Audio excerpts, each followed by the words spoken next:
이기적 유전자 파트 3. 의사소통. 어떤 생존 기계가 다른 생존 기계의 행동 또는 신경계의 상태에 영향을 미칠 때 그 생존 기계는 그의 상대와 의사소통했다고 할 수 있다.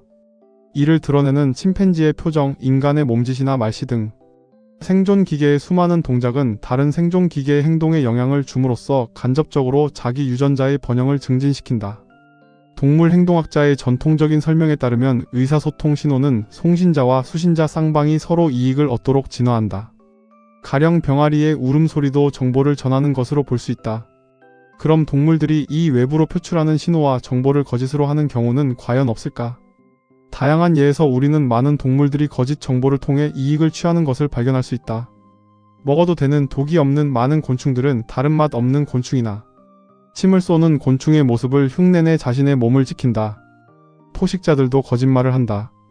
아기는 지렁이 같은 미끼를 움직여 작은 물고기를 사냥한다. 벌란초는 암벌과 꼭 닮은 자기의 꽃과 수벌이 교미를 하도록 한다. 여기저기로 다니며 수벌은 꽃가루를 옮겨준다. 이렇게 의사소통 시스템이 진화할 때는 누군가 그 시스템을 악용할 위험이 항상 도사리고 있다. 5장 공격 안정성과 이기적 기계. 한 생존 기계의 입장에서 보면 자기의 아이 또는 가까운 친척이 아닌 다른 생존 기계는 바위나 냇물이나 한 조각의 먹이 같은 환경의 일부다. 그것은 방해물일 수도 있고 이용 대상이기도 하다. 여러 종의 생존 기계는 다양한 방법으로 다른 생존 기계에 영향을 준다. 그들은 포식자와 피식자의 관계일 수도 있고 기생자와 속주의 관계일 수도 있으며 희소자원을 놓고 싸우는 경쟁 관계일 수도 있다. 같은 종의 생존 기계끼리는 더 직접적인 방법으로 서로의 생활에 영향을 미친다.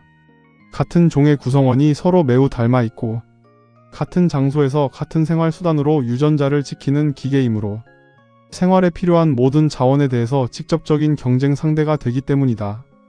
로렌츠는 저서 공격성에 관하여에서 동물들의 싸움은 공격이 억제되고 신사적인 것임을 강조한다. 동물들의 싸움은 복싱이나 펜싱처럼 규칙에 따라 형식을 갖춘 시합이라는 점에 주목했다. 동물들이 목숨을 빼앗기보다는 위협과 겁주기를 위한 싸움을 하는 이유는 경제적인 이유 때문이다. 가령 A, B, C가 모두 경쟁자인데 B와 C가 싸워서 B가 C를 죽였다고 치면 B는 A의 경쟁자를 제거해줘 이익을 주는 셈이 된다. 이 생각을 분명하게 표현한 것은 메이너드 스미스다. 그는 프라이스와 파커와의 공동 연구에서 진화적으로 안정한 전략을 소개했다. 어떤 불분명한 메커니즘에 의해 동물은 마치 이러한 지시를 따르는 것처럼 행동한다. 진화적으로 안정한 전략, 즉 ESS는 개체군에 있는 대부분의 구성원이 일단 그 전략을 채택하면 다른 대체 전략이 그 전략을 능가할 수 없는 전략이라고 정의된다. 환경에 어떤 큰 변화가 일어나면 잠시 동안 진화적으로 불안정한 기간이 올 수 있으며 개체군 내에서 변동이 생기는 경우도 있다. 그러나 어떤 전략이 일단 ESS가 되면 계속 ESS로 남는다. 자연 선택이 이 전략에서 벗어나는 전략을 벌할 것이다. 어떤 개체군에서 개체들이 채택하는 싸움 전략이 두 종류밖에 없다고 하고 그 이름을 매파와 비둘기파라고 하자. 매파는 늘 맹렬히 싸우고 심한 부상을 제외하고는 항복하지 않는다. 비둘기파는 위험만 할 뿐 싸우지 않고 피한다. 우리가 궁금한 것은 매파형 전략과 비둘기파형 전략 중 어느 것이 진화적으로 안정한 전략인가 하는 점이다. 자연 선택은 어느 한쪽을 선호하지 않는다. 저자의 득점 시스템으로 계산해보면 안정된 비율은 비둘기파가 12분의 5, 매파가 12분의 7로 나타났다. 만약 개체군 내 매파의 수가 점점 늘어 그 비율이 711을 넘으면 비둘기파가 더 이익을 보기 시작하다가 그 비율은 다시 원래의 안정한 비율로 돌아온다. 매파와 비둘기파의 모델을 발전시키는 방법으로 전략을 추가하는 방법이 있다. 추가되는 전략은 보복자, 불량배 그리고 시험 보복자이다. 보복자는 매파에게 공격을 당했을 때는 매파처럼 행동하고 비둘기파를 만나면 비둘기파처럼 행동한다. 보복자는 조건부 전략자이다. 불량배는 누구에게나 매파처럼 공격을 하지만 상대가 반격을 해오면 도망친다. 시험 보복자는 상대가 반격하지 않으면 공격의 강도를 높이거나 상대가 강하게 반격하면 단순 위협으로 대응하는 등의 떠보는 보복을 한다. 컴퓨터 시뮬레이션에서 이 5가지 전략들을 자유롭게 행동하도록 놔두면 보복자만이 진화적으로 안정한 전략이 된다. 그러나 살펴본 메이너드 스미스의 이론들은 대칭적 싸움이다. 즉, 두 경쟁자의 싸움에서 전략 이외의 모든 것이 똑같다고 가정했던 것이다. 이것은 예측 모델을 만들기에는 편한 가정이지만 현실적이지는 않다. 현실 세상에선 크게 세 종류의 비대칭이 존재할 수 있다. 첫째는 몸의 크기나 전투력의 차이이다. 둘째는 승리로 얻는 이익이 개체에 따라 다른 점이다. 셋째는 비대칭성으로 인해 ESS가 생겨날 수 있다는 점이다. 이것은 가령 거주자와 침입자 같은 경우에 이 비대칭을 기반으로 한 ESS가 진화할 가능성이 크다는 점이다. 동물 행동학자 니코 팀버겐의 가시고기 실험에서 확인한 바에 의하면 두 마리의 가시고기에게는 거주자면 공격하고 침입자면 물러나라는 단순한 전략을 취했다.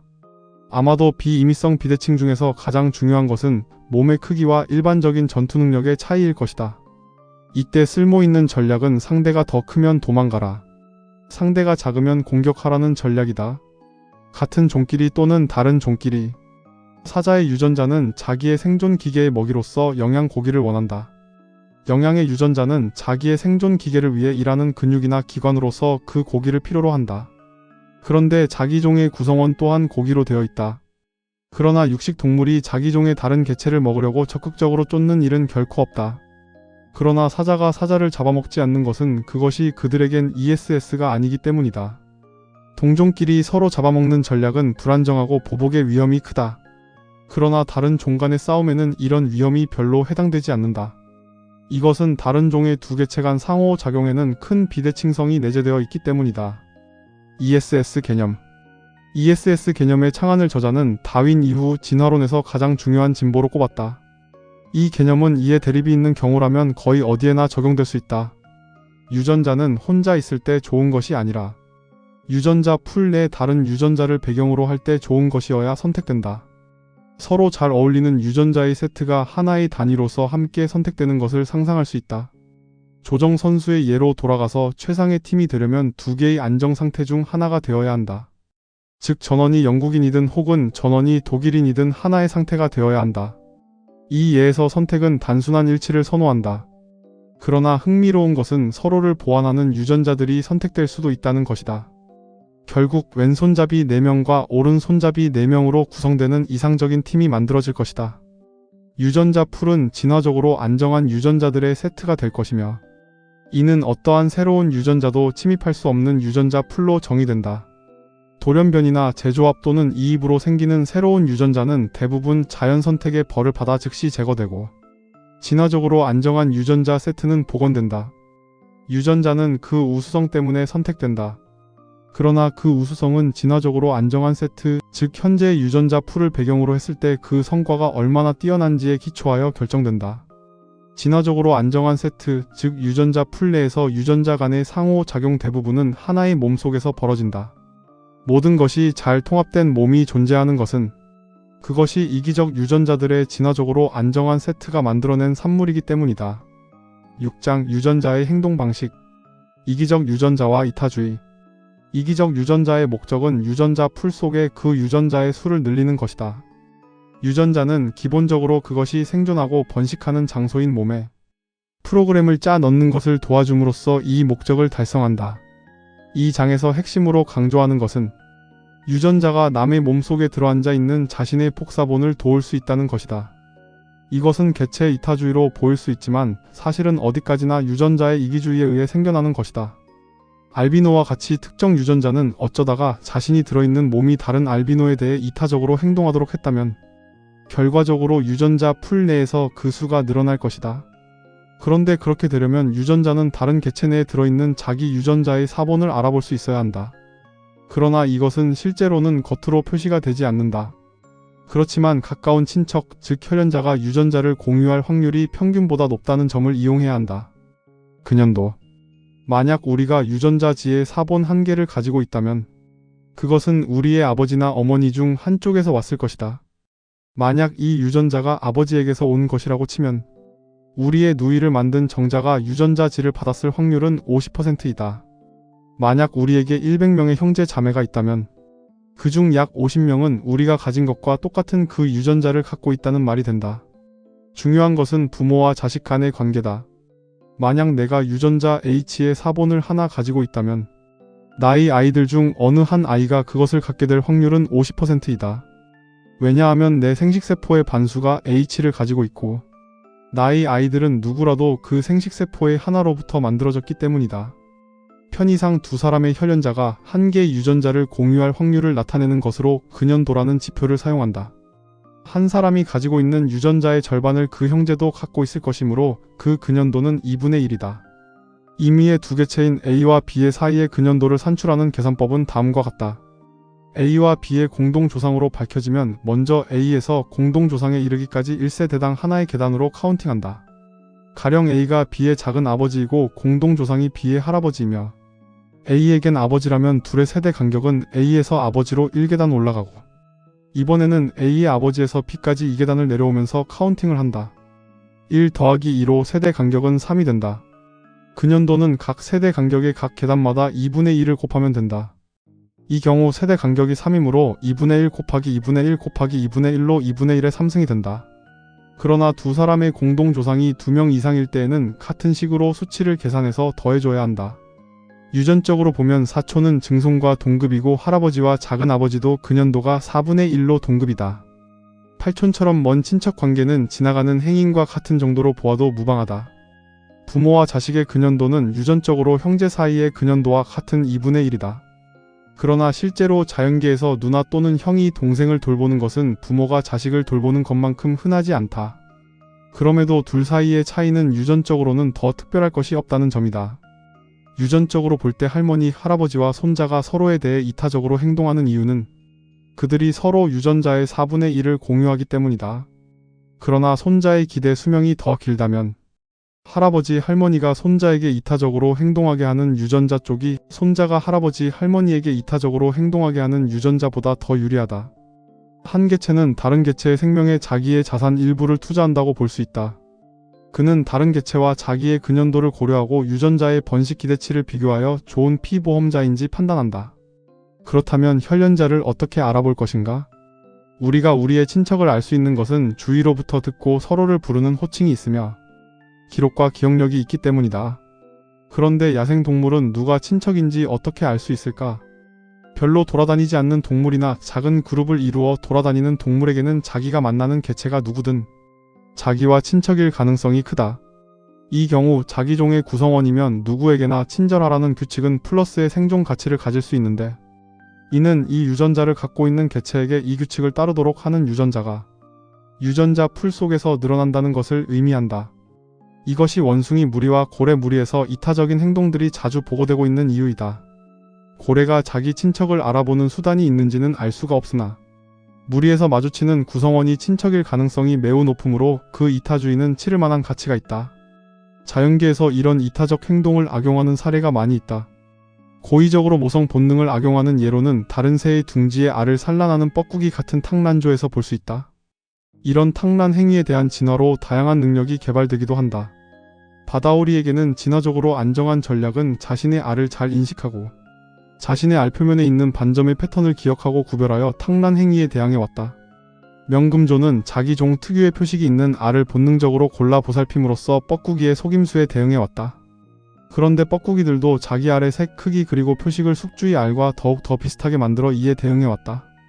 이러한 진화적 군비 확장 경쟁의 결과 뻐꾸기의 알은 숙주의 알을 완벽히 흉내낼 수 있게 되었다. 근연도와 확실성. 자연계에서 부모의 자식 돌보기가 형제 자매 이타주의에 비해 왜 그렇게 빈번하고 헌신적인지에 대한 의문을 이해하는 열쇠는 이타주의의 진화에서 근연도 지수뿐만 아니라 확실성 지수도 고려해야 한다는 것이다. 부모 마이너스 자식의 관계는 유전적으로 형제, 자매 관계보다 더 가깝지는 않으나 그 확실성은 훨씬 높다. 보통 누가 자신의 형제인가 보다는 누가 자신의 새끼인지가 훨씬 더 확실한 것이다.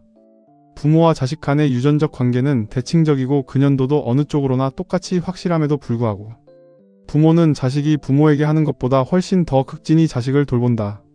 그 이유 중 하나는 부모 쪽이 나이도 많고 매사에 더 능숙해서 자식을 도울 수 있는 좋은 위치에 있기 때문이다. 7장 가족계획. 아이 키우기와 아이 낳기는 하나의 개체가 이용할 수 있는 시간 또는 자원을 놓고 서로 어느 정도 경합하지 않을 수 없다. 일반적으로 아이 낳기 결단은 낳은 아이를 키우는 결단으로 이어진다. 이기적인 유전자의 관점에서 보면 우리가 남동생을 돌보는 것과 어린 자식을 키우는 것 사이에는 원칙적으로 차이가 없다. 어느 아이나 나와의 근연도가 같기 때문이다. 이 장에서는 새로운 개체를 출산할 것인가 출산하지 않을 것인가를 정할 때 생존 기계가 어떤 결정을 내리는지 살펴본다. 인구의 가속적인 증가는 심각한 문제를 초래한다. 그러나 현실적으로는 심각한 인구 증가가 진행되지 않는다. 기아, 전염병, 전쟁이나 산화 제한들이 인구 증가를 저지할 수 있다. 동물 개체군에서 벌어지지 않는 단 한 가지는 개체수가 무제한으로 증가하는 것이다. 동물이 이렇게 개체수를 조절하는 것에 대해 설명하는 두 가지 설명이 있다. 먼저 한 가지는 집단 선택설에 입각해 개체 집단이 개체의 번식을 자제하며 개체수를 조절한다는 윈 데이비드의 설명이고, 다른 한 가지는 위대한 데이비드 렉의 이기적 유전자론에 입각한 가족계획 이론으로 설명하고 있다. 렉의 이론의 요점은 어떤 환경 조건에 놓인 어떤 종에서건 그 상황의 최적인 한배 알수가 틀림없이 존재한다는 것이다. 렉과 윈 에드워즈의 견해 차이는 누구의 입장에서 볼 때 최적이라는 것인가? 렉에 따르면 개체가 한배 알수를 조절하는 이유는 전혀 이타적인 것이 아니다. 그들이 산화 제한을 행하는 것은 집단이 이용할 자원의 고갈을 막기 위해서가 아니라 자기가 낳은 새끼들 중 살아남는 새끼의 수를 최대화하기 위해 산화 제한을 실행하는 것이다. 렉의 이론에 의하면 자연 선택은 이런 한정된 자원을 최대로 이용할 수 있도록 초기에 한배 알수를 조정한다고 한다. 개체군의 과밀이 때로는 출생률의 감소를 초래한다는 것은 이미 증명되었다. 이 현상을 이기적 유전자론으로 설명할 수 있다. 너무 적은 또는 너무 많은 수의 새끼를 낳으면 그들이 최종적으로 키울 수 있는 새끼의 수는 만일 그들이 꼭 맞는 수의 새끼를 낳아서 키울 때보다 적을 것이다. 과밀은 기근의 원인이 되기 때문이다. 만약 겨울에 자기가 서식하는 지역에서 같은 종 개체의 밀도를 어떻게든 추정할 수 있다면 이것은 봄이 되어 새끼를 위해 먹이를 확보하는 것이 얼마나 어려울지 미리 예측하는 강력한 수단이 될 수 있다.